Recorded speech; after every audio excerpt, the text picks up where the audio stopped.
I still remember the exact moment my phone started blowing up, because it was the same moment my entire career felt like it was about to be ripped out from under my feet.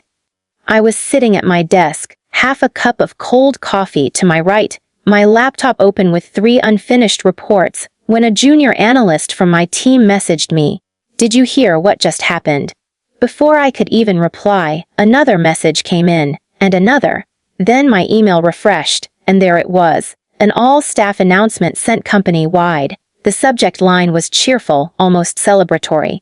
An exciting new chapter. Inside, in just a few lines, it said that the CEO was planning to retire soon, and that his son would be stepping in to help transition leadership. But what made my stomach drop was the next line, the one that said his son would be taking an active role effective immediately. Because not even an hour later, that same son walked into my department, clapped his hands together, smiled like he owned the place, and said, "All right, everyone, Dad's retiring. The company's basically mine now." Then he started giving orders to my team like I didn't exist. So tell me honestly, before you judge me for what I eventually did, was I wrong for refusing to play along and for doing what I did next? To understand why that moment hit me so hard, you need to understand how much of my life I had poured into that company long before the CEO's son ever decided to show up. I joined the company 12 years earlier, back when we were still operating out of a cramped office with mismatched chairs and a printer that jammed every other day. I wasn't fresh out of college, but I wasn't some big shot executive either. I was hungry, ambitious, and desperate to prove myself. The CEO back then, who I'll call Richard, was tough, but fair. He had this way of grilling you in meetings that made your palms sweat, but if you knew your numbers and stood your ground, he respected you for it. Over the years, I worked my way up from a mid-level manager to a department head. I hired most of the people on my team myself. I trained them. I fought for their raises. I stayed late nights fixing problems that technically weren't even mine because I cared about the company and the people in it. Richard knew that. He trusted me. There were times he'd call me directly instead of going through layers of management, asking my opinion on strategy or whether a risky move was worth it. That trust wasn't handed to me. I earned it over more than a decade, and in all those years, his son was basically a ghost. We all knew Richard had a son, sure, but he was never around. The occasional mention at a holiday party, maybe a vague comment about him, doing his own thing.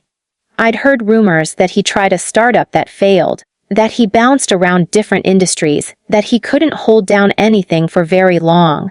But none of that affected us. As far as we were concerned, he wasn't part of the business. So when that announcement email dropped, I wasn't just surprised, I was uneasy. It wasn't the idea of succession that bothered me. Companies change leadership all the time. What bothered me was how sudden it was and how vague the details were. Planning to retire soon could mean anything. 6 months, a year, 2 years, and taking an active role effective immediately felt intentionally slippery. Still, I told myself not to overreact. I figured Richard would handle it carefully. Maybe his son would shadow him, learn the ropes, earn respect the same way the rest of us did. That illusion lasted exactly 37 minutes. That's how long it took for his son, who I'll call Mark, to stroll into my department like he was touring a museum he'd just purchased. He was dressed too casually for someone supposedly stepping into leadership. No tie, jacket slung over his shoulder, phone glued to his hand. He didn't even look around at first. He just walked straight to the center of the room, clapped loudly, and said, "Hey everyone, quick sync." People turned in their chairs, confused. Some looked at me, waiting for me to say something. Before I could even stand up, Mark smiled and said the words that still make my blood boil when I think about them. "So yeah, Dad's retiring, company's mine now, and I want to shake things up a bit. Company's mine now." Just like that, no formal introduction. No acknowledgement of my role. No respect for the chain of command. Then he started pointing at my team members, asking what they did, interrupting their answers, and casually contradicting processes we'd refined over years. "Why do we do it this way?" he asked one analyst. "That seems slow." To another, "I think we should scrap this report altogether." He spoke with the confidence of someone who had never actually been accountable for the consequences of his decisions. I finally stood up and said, calmly, "Mark, welcome. I'm the department head here. Maybe we should talk offline before making changes." He looked at me like I was a minor inconvenience.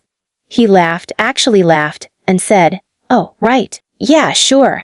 But I just want everyone aligned early. No need to overcomplicate things." Then he turned back to my team and kept talking. In that moment, I felt invisible, angry, disrespected in a way I hadn't felt in my entire professional life. After he left, my team gathered around me, whispering, "Is this for real? Does he have authority to do that? Are we supposed to listen to him?" I didn't have answers yet, and that scared me.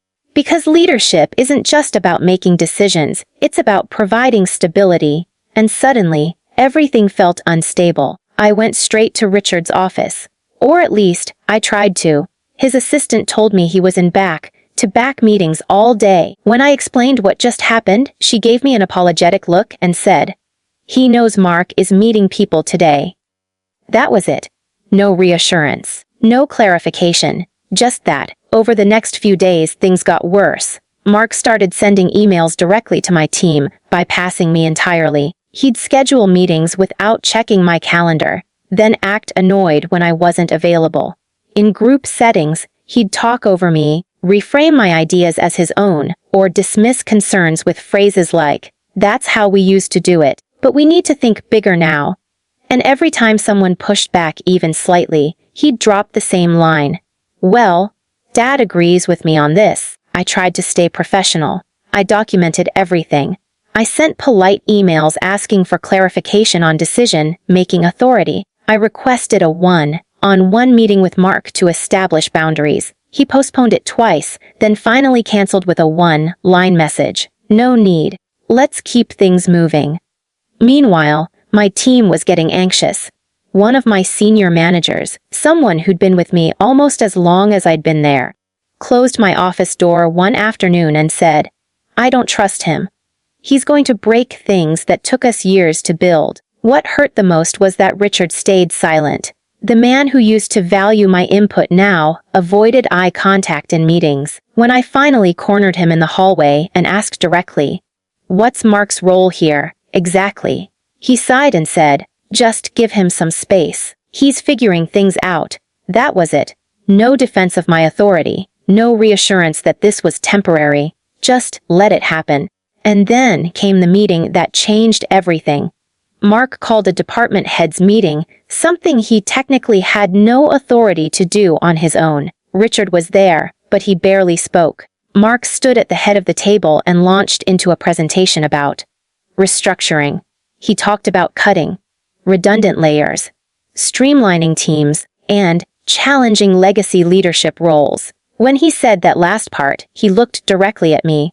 I felt my jaw tighten. He proposed moving 2 of my core team members to a different department without consulting me, canceling a long-term project we'd already invested heavily in, and implementing a new reporting structure where department heads would report directly to him. Not Richard. Him. I raised concerns about timelines, risks, and morale. He waved them off. "You're thinking too small," he said. "We need to move fast." After the meeting, my inbox exploded. People were scared, angry, confused. One person asked me outright if they should start looking for another job. I didn't know what to tell them. That night, I couldn't sleep. I kept replaying the past few weeks in my head, trying to figure out when exactly things went so wrong. I started doing something I never thought I'd need to do, preparing for the possibility that I'd have to protect myself and my team from the inside. I reviewed contracts. I reread company bylaws. I checked governance documents most people never look at.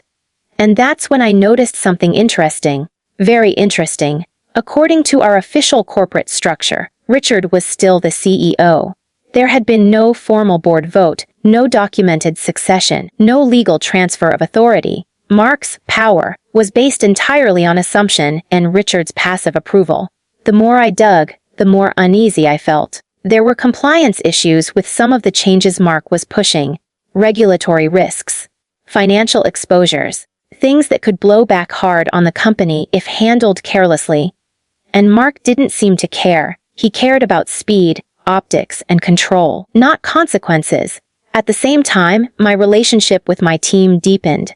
They trusted me, and I felt responsible for them. These were people with mortgages, kids, lives built around the stability of their jobs. Watching Mark treat the company like a toy he just unwrapped made me furious. Still, I hesitated. I didn't want to be the villain. I didn't want to be the difficult manager who couldn't adapt to change. I kept thinking maybe Richard would step in. Maybe this was just a phase.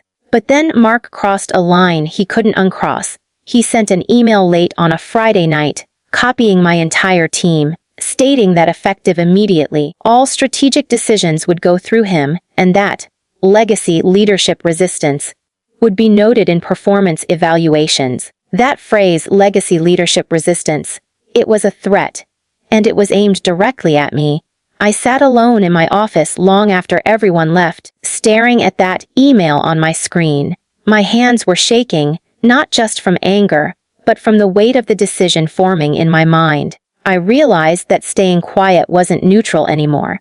It was enabling, and whatever I did next would change everything, not just for me, but for everyone involved. So that was the situation I was in.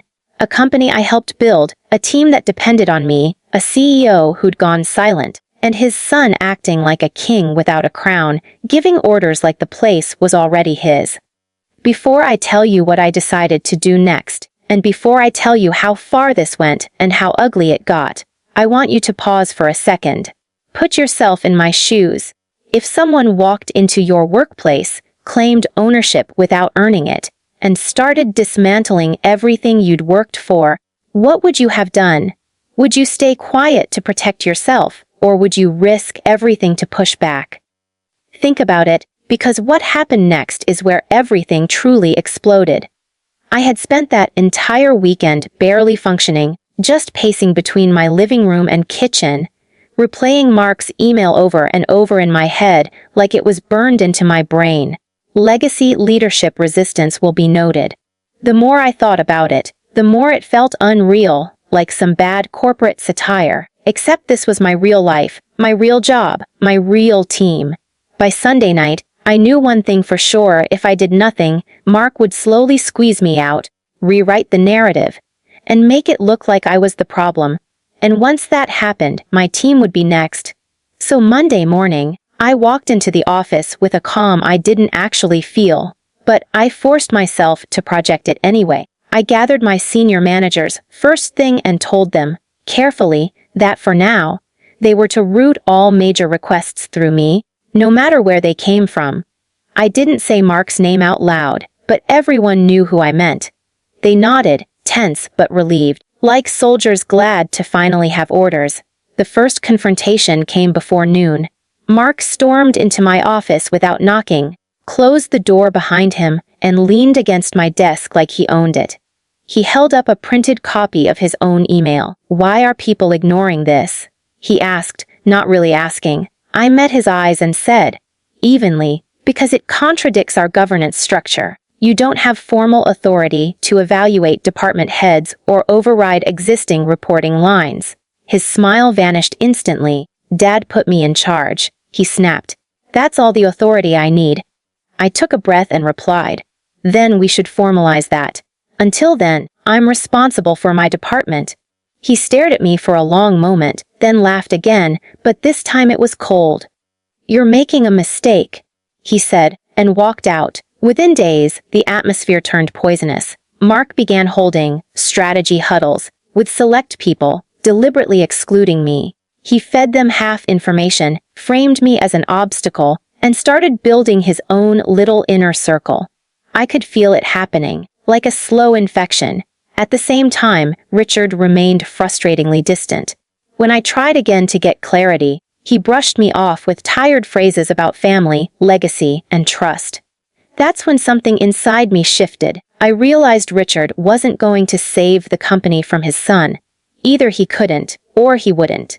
So I stopped waiting. I requested a formal meeting with HR, legal, and compliance, framing it as a routine review prompted by recent operational changes. I came prepared, not emotionally, but factually. I laid out Mark's directives, showed how they bypassed established controls, highlighted the regulatory risks, and asked one simple question.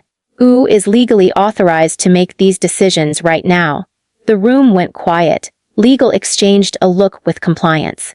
HR cleared their throat. Finally, legal said, as of today, Richard is still the CEO. No succession has been executed. That was all I needed to hear. Word travels fast in offices, especially when something is off. Mark found out about the meeting the same day. This time, he didn't bother with passive aggression. He confronted me in front of others, accusing me of undermining him, of politicking, of being afraid of change. I didn't raise my voice. I simply said, I'm doing my job. That seemed to enrage him more than if I'd yelled back. He warned me again, openly, that my future at the company was in question. That night, I got a call from Richard. Not an email. A call. He sounded tired, older than I remembered. He asked why I was causing waves. I told him the truth, calmly but firmly. I told him his son was acting without authority, threatening staff, and putting the company at risk. There was a long silence on the line. Then Richard said, "He's my son." And I replied, without thinking, "And this is our company." The line went dead shortly after. From that point on, things escalated quickly. Mark attempted to reassign one of my managers without approval. I blocked it. He tried to cancel a vendor contract midstream. Legal stopped it. Every move he made ran into a wall of process and documentation I'd quietly reinforced. He started to look incompetent, not because I sabotaged him, but because his own lack of preparation was exposed when he couldn't just bulldoze people. The breaking point came during a board update meeting. Mark insisted on presenting his vision. Richard allowed it. Mark spoke confidently, throwing around buzzwords and vague promises. When questions came about execution and risk, he deflected. When someone asked about compliance, he looked at me, clearly expecting me to cover for him. I didn't. I answered honestly. I clarified which initiatives were approved and which weren't. I cited policy. I cited timelines. I watched, almost in slow motion, as board members' expressions shifted from impressed to concerned. After the meeting, Richard pulled me aside. His face was pale. "You embarrassed him," he said. I looked back and said, "No, he did that himself." For the first time, Richard didn't argue. A week later, an external audit was announced. Officially routine, unofficially, a response to growing concerns. Mark panicked. He sent frantic messages, demanded loyalty, accused people of betrayal. The inner circle he'd built started to crumble. People distanced themselves. Some quietly apologized to me. I didn't gloat. I was too tired for that. The audit findings were damning. Not criminal but reckless. Poor controls. Unapproved directives. Documentation gaps directly linked to Mark's actions. The board called an emergency session.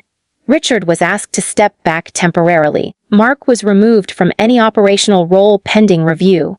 When the announcement went out, the office was silent, then slowly, people exhaled. Some cried. One of my managers hugged me in the hallway. Richard resigned 2 months later. Not in disgrace, but quietly. Mark left with him. No dramatic firing, no public apology. Just gone. The board asked me to stay, to help stabilize things. I did, but it wasn't the same. Something fundamental had changed. I'd seen how fragile everything was, how quickly years of work could be threatened by ego and entitlement. Looking back now, I don't feel victorious. I feel sober. I learned that loyalty without accountability is dangerous, that silence enables harm, and that sometimes doing the right thing means being willing to be seen as the villain by the wrong people. I protected my team. I protected the company. And yes, I protected myself. So that's the whole story. If you were in my place, with your career on the line, and someone abusing power they hadn't earned, would you have done what I did, or would you have stayed quiet and hoped it blew over? Like this video if you were on my side, subscribe for more stories like this, and share your final thoughts on this whole mess in the comments section. I raid more than you think. I'll see you all in the next story.